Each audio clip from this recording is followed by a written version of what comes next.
Greetings, friends. It's Heidi with Heidonian Living, and I am coming to you today to talk about your energy. Oh my gosh. Okay, so truly this is going to be a little bit of Heidi on her soapbox. And I feel like I have earned this soapbox through my own trials and seasons. One of the things that I feel like blessed me most about my years and years of depression that I am so thankful to the Lord that I am free from in this season is that energy is more important than time management. Now, is time management important? Yes. But I find most training that you'll find, although in the modern last few years, I would say there's been more of a movement to understanding energy management over time management. But I'd like to think I was a little, okay, maybe I'm inflating myself too much, but I'd like to think I was a little ahead of it, knowing and figuring out, basically because of my personal situation, that your energy is even more important to manage than your time.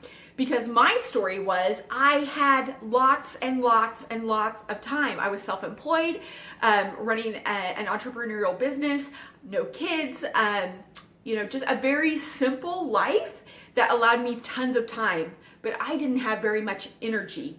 And so time wasn't of the same value to me, because if you don't have energy to use your time, you can have all the time in the world, but you don't get much done, right? And so I learned through several different avenues how to leverage my energy.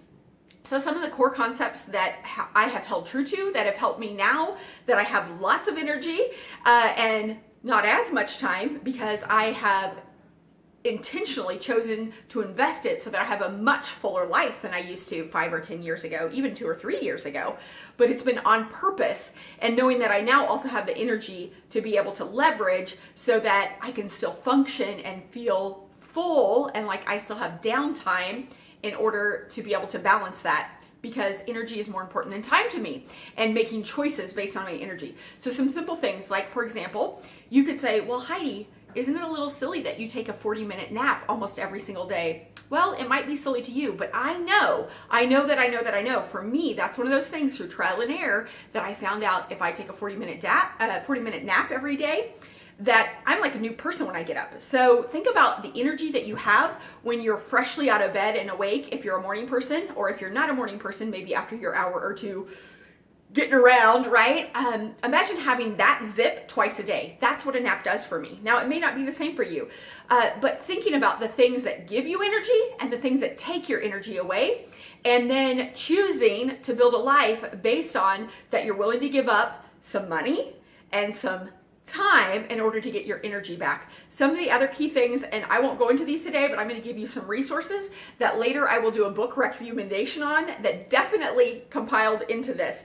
One of them is Mary Kay Ash, the woman who started Mary Kay Incorporated, the cosmetics and skincare company. Her book really helped leverage my mind to think about that it doesn't matter who does some things like the dishes, the laundry, the house cleaning. It's just that it gets done, right? And if you are in a position that you can leverage your time and energy by paying somebody else to do that, because you can go generate $50, $60, $80, $100 per hour and easily pay the person to do those things for you, you are also creating a ripple effect of blessing somebody else's life.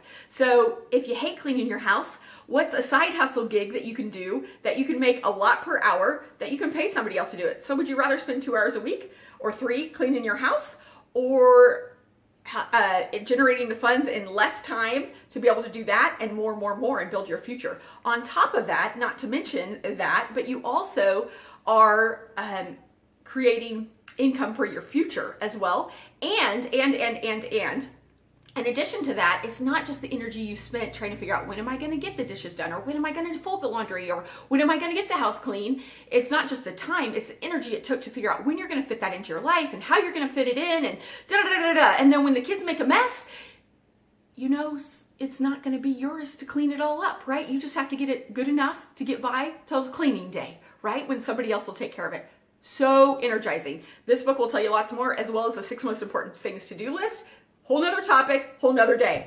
Another thing I would say, this did not come to me at the time when these tools, like I pieced and parted these tools together that are in Bill Hybels' Simplified book from a jillion different avenues. But I feel like if I could encapsulate my time management, which also equals mini energy management and vice versa, in one book, this would be it. I'll do a book recommendation on it later this year. But Hybels, Simplify. It will teach you so much. As I read it, I was like, yes, yes, yes, yes, these things changed my life, but they're all compiled in one book. And last but not least, I'll do a book recommendation on this, Boundaries by Cloud and Townsend. This will change your life as well. This helps you with the emotional energy by creating healthy boundaries, to realize that sometimes the most selfless thing you can do is to be a little bit selfish and to say no. Because if you give too much of yourself away that you don't have any left, you're not helping anyone. The people that you're trying to help, you're actually hurting in return. Okay, so there's just a few quick tools I want you to stop and think about, and I will expand on this topic more over the coming weeks, months, years, but this is the longest Heidonian Living yet at over 6 minutes. So you can tell this is like my passion, right? Energy is more important than time. What can you do? What one thing could you do today that would give you more energy and to get rid of by delegating or dumping something that zaps your energy? Simple things, one on top of the other, builds over time. So I hope this helps you become more of who you're called to be and to find freedom in the process.